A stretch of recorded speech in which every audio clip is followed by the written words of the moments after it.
Olá, caríssimos colegas, sejam muito bem-vindos ao nosso canal. Vamos discutir biodireito, direito médico e bioética. É um grande prazer tê-los aqui. Reitero sempre o meu convite para que vocês se inscrevam no canal, ativem as notificações e curtam os vídeos se vocês gostarem. Hoje nós vamos falar sobre uma teoria francesa que vem sendo adotada pelos nossos tribunais, que é a teoria da perda de uma chance. Acompanhe.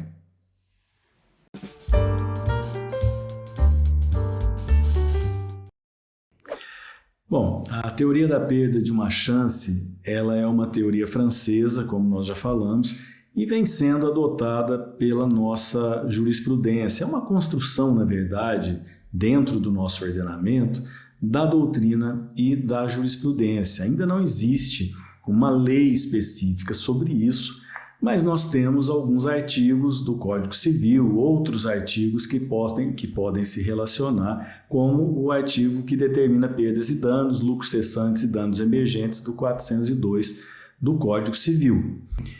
Mas no que se aplica, então, essa teoria da perda de uma chance ao nosso direito médico, que é objeto nosso aqui de discussão? Se aplica em relação aos erros de diagnóstico, por exemplo, ao erro de diagnóstico ou um diagnóstico tardio. Nós vamos falar aqui sobre algumas questões. Por exemplo,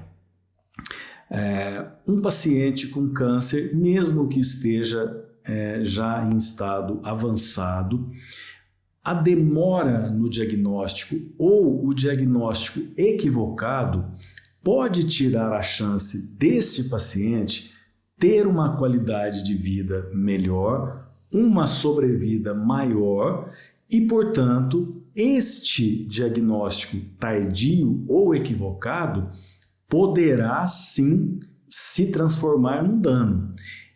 O diagnóstico equivocado ou o diagnóstico tardio não será responsável pelo prejuízo final, pelo dano final. Vamos imaginar que esse paciente venha a óbito. Esse paciente que tinha uma chance de viver mais e ter qualidade de vida nesse período de sobrevida. Mas o diagnóstico tardio ou equivocado tirou a chance deste paciente de ter esses benefícios. Com isso, essa perda da chance tem que ser diagnosticada. E, infelizmente, tem ocorrido com muita frequência esses casos que acabam resultando nessa perda da chance. A perda da chance é um dano autônomo. Não se confunde com o prejuízo final, com o dano final. Mesmo porque, se for possível a relação, a conexão, ou melhor dizendo, o nexo causal entre o dano e aquele prejuízo final, não há por que se discutir teoria de perda de uma chance. Porque o próprio erro, o próprio ato já causou o prejuízo final. Nós estamos falando da teoria de perda de uma chance nas situações em que este ato ou esta omissão não causou o prejuízo final, mas sim tirou a chance daquela pessoa de ter uma vida melhor ou ter uma sobrevida em relação ao período que efetivamente lhe restou. Portanto, a perda de uma chance não causa o dano final, mas sim um dano que é indenizável. E as questões de difícil compreensão nesta teoria e na aplicação desta teoria é justamente entender o quanto será devido, qual será o valor da indenização. Portanto, há que se perceber que nós temos a necessidade de se comprovar um dano causado pela perda de uma chance e que não é o dano final, porque senão nós teríamos aí um dano direto e não a perda da chance. Nesse dano direto, houve a comprovação de que aquele ato causou o dano final? No exemplo que nós vínhamos tratando, o diagnóstico equivocado ou diagnóstico tardio teria que ter causado o evento morte. Se isso tivesse acontecido, não haveria perda de chance, né? Mas sim o nexo causal entre o ato, ou no caso a perda, no caso o erro de diagnóstico tardio, seria o causador da morte, né? E se fosse assim, nós não teríamos que falar em teoria de perda de uma chance, não seria teoria de uma perda de uma chance, mas sim ocorreria o evento em função daquele ato. Não existe nenhuma possibilidade, inclusive nos nossos tribunais, nós temos julgamento pelo STJ, inclusive, e que não tem a possibilidade de dupla condenação, ou seja, condenação pela perda de um direito e também a condenação direta pelo evento final, pelo prejuízo final. Então, isso não tem, nós não temos essa possibilidade. É importante notar que essa teoria da perda de uma chance, nós estamos aqui comentando sobre as consequências no direito médico, mas ela pode acontecer em outros setores, tanto que ela faz parte até mesmo do direito civil se colocarmos essa relação existente com as perdas e danos, né, que são os danos emergentes e os lucros cessantes. Né? Muita gente coloca essa chance ou a perda dessa chance entre os dois, entre o dano emergente e o lucro cessante. Eu tenho um pouco de dificuldade de entender dessa forma. Não entendo assim, mas respeito aqueles que entendem dessa maneira. E também nós temos a possibilidade até mesmo de ser aplicada essa teoria na atuação de um advogado.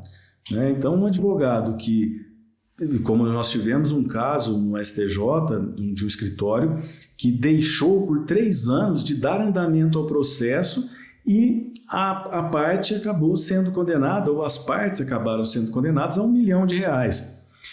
O fato de o escritório, os advogados, não terem dado o andamento necessário ao processo, não causou efetivamente o dano de R$1 milhão, porque não se sabe como seria julgada aquela questão a despeito da atuação dos advogados. Então, eles atuando ou não se sabe se teríamos a condenação de R$1 milhão, mas sim que houve aí a perda de uma chance. As partes que foram condenadas tinham ali a possibilidade de não ter essa condenação. Isso não se sabe nunca, né? Qual seria o resultado final. Então, a teoria da perda de uma chance, ela está baseada na perda da chance, não no evento final. E não se pode fazer uma dupla condenação. Então se condena pelo resultado final e pela perda da chance. Não, a perda da chance aqui já estaria absorvida pela indenização no caso de um dano final, do prejuízo final.